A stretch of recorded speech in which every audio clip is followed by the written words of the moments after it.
Next is the classic letter of protection, and that's filed with the attorney. And most doctors get burnt before they learn they need to do this. And this is a letter of protection with the attorney. Basically, you send it over to the attorney. If the patient has an attorney, you send it over. They sign it, and all it says is you will be paid first when the funds come in. That's essentially the letter of protection. Now, when do you do it? You do it in the very beginning. I had a doctor one time who's going to send this at the end of the case. I'm like, it's too late. He doesn't even need to sign it now. He doesn't even need you. He can demand your records. You have to give them to him, and now he can create problems for you. There's still liability there, but it's not going to be with the attorney. The liability is going to be with the patient.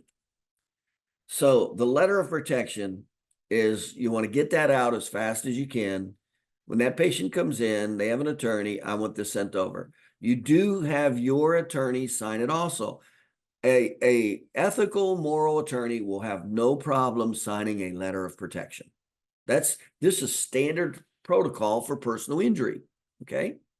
Now there's one caveat to that I'm going to go into in just a second that just changed legally. But generally speaking, you want to get your letter of protection over to the attorney. And I've had some doctors say, well, I'm not going to treat the patient. I'm not going to do anything with the patient until I get the letter of protection. Well, I just think that's ridiculous. If you're going to spend a lot of money and a lot of time and effort, then that's true. But that's not the case. We don't have a lot to lose as chiropractic. I mean, we got some sweat equity involved initially for the first 1, 2, or 3 or 4 days. That's it.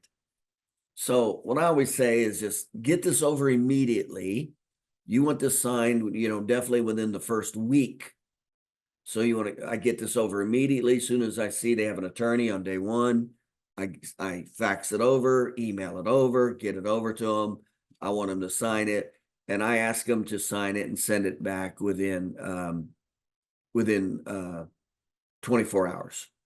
We don't want the case to go on and on and on either. I don't want to treat this patient for like 2 weeks, 5 weeks, 6 weeks, 3 months, and not have a letter of protection. The further you go without getting it signed, the less likely you'll get it signed from an attorney who has counter intentions.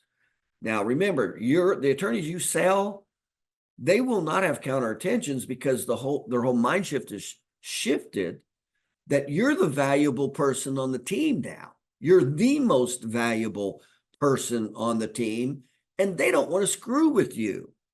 That's the difference it makes when you actually know how to do the attorney educational sales presentation. You're no longer the peon. You're no longer off the bench. You're the primary person in this whole thing. That's the difference it makes. So definitely have it signed. Have it signed as soon as you can. I'll give them 3 days, 2, 3, 4 days, maybe even up to a week. After it gets past a week, I'm like, hey, what's going on? We sent this to you a week ago. We need this signed and returned. But again, I never, and you should have no problems with the attorneys. You've already established value. In other words, you've done the sales presentation, and you're the number one player on the team now, and they know it. When you don't have value, that's when you get treated like crap. That's when they ask you to cut your bill. Don't want to sign this, don't want to sign that. That's the classic chiropractor who has not created value with the attorney. Okay, so this is the letter of protection. It's real simple. You can see it just has the patient's name, the attorney's name of your practice. It says, I, the undersigned attorney, will protect the interest of your practice out of the proceeds of any settlement, judgment, or verdict, and out of any no-fault proceeds relating to the accident listed above. By interest, I mean any outstanding balance owed to you for a treatment rendered to the patient for injury sustained on the above date. By no-fault proceeds, I mean the proceeds of any medical payments, benefits policy, personal injury protection policy, group or individual health insurance, or any other policy providing benefits for treatment without regard to fault. Consistent with safekeeping and property rules, I agree to provide you with prompt notice of any funds I receive related to the above related reference accident prompt payment and such funds, and a full accounting of such funds upon request. This letter of protection shall not be modified or revoked without written consent. Sign it and date it. So there you go. Patient's name, date of the accident, the attorney. There you go. That's your letter of protection. And 9.9 times out of 10, it won't even be an issue. Again, it'll pretty much never be an issue if you've sold the attorney, if you created the value. Now, let's go into these scenarios because they're big scenarios. So let's say the attorney does not want to sign a letter of protection. So we've covered, when do you give the letter of protection? Who do you give it to? When do you give it? It's not at the end of the case. It's at the beginning. Give them, 24 to 72 hours to sign it.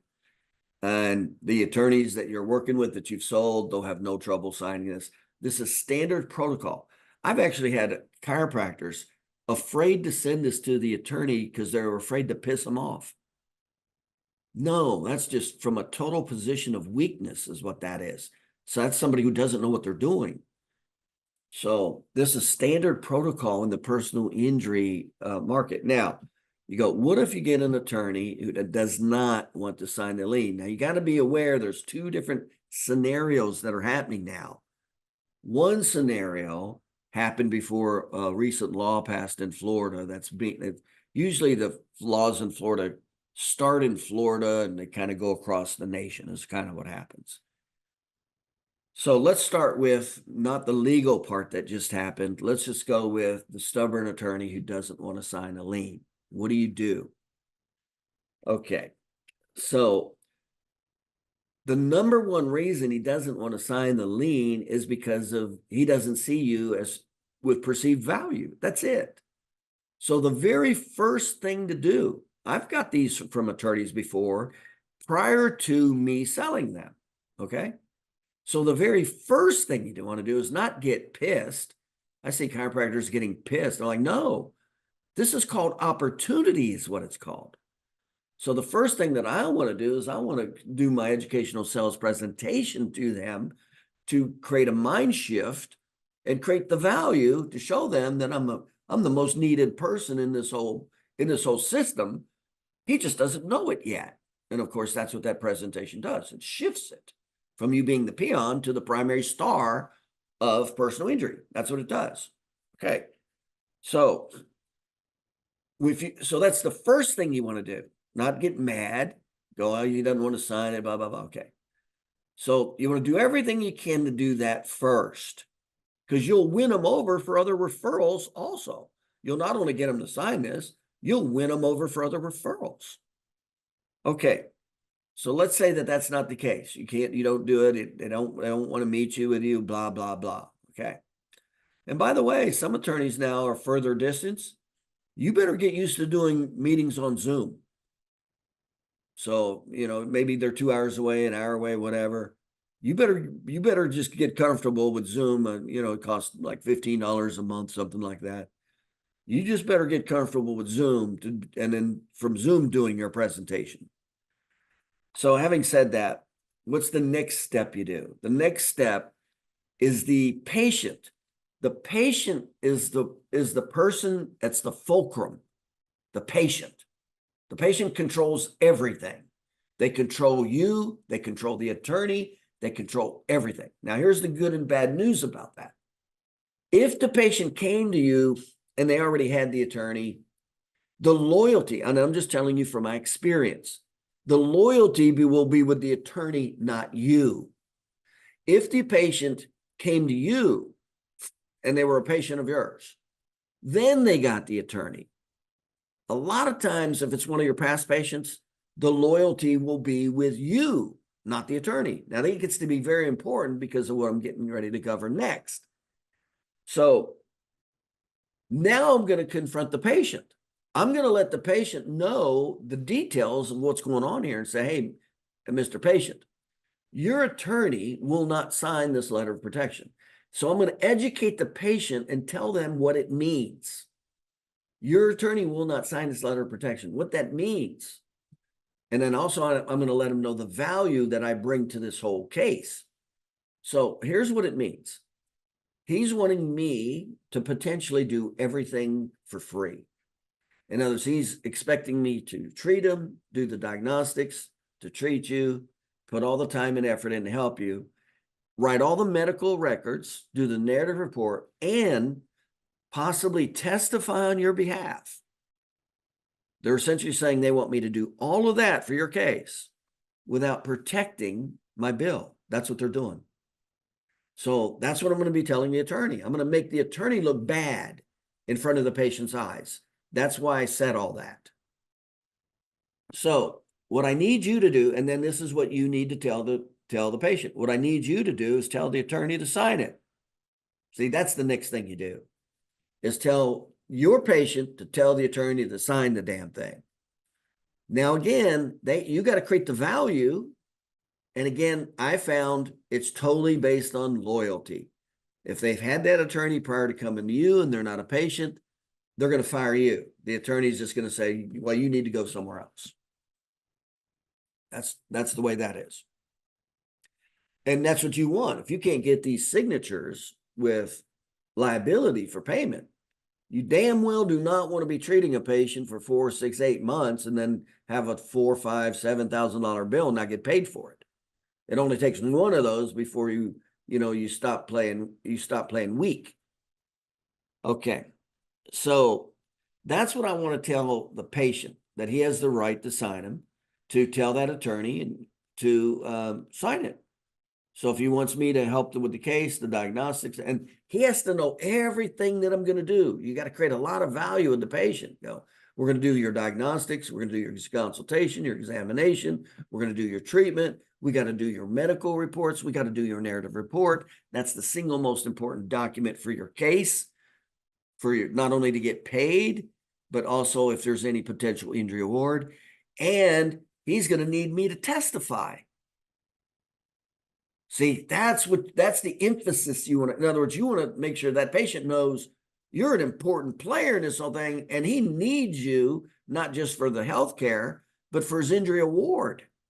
That's the emphasis you want to put on the patient. And then say, it's up to you. You need to tell him to sign this letter of protection. You get him to sign it, we can move forward. If it's not signed, we can't move forward. And then what I'll do is, after I did that, have the patient call from your office. So I'll tell you what, do you mind if we just call the attorney right now and you tell them to sign the letter of protection? And I tell you what, you'll find out where their motives are right now when you ask them if they call from your office. I mean, it's game on or game over right now. You're going to find out what the intentions are of that patient. But I'll just, like I said, if they're not your patient, you don't have the relationship, and they came with the attorney, chances are the attorney is going to say, no, I'm not signing it. I want you to go somewhere else, blah, blah, blah. And they'll win. But that's how you get the patient to understand your value and your role in this whole thing and why it needs to be signed to protect you, because you're not only going to help them clinically, they're going to need you for the injury award. See, that's what you need to impress upon the patient. Okay.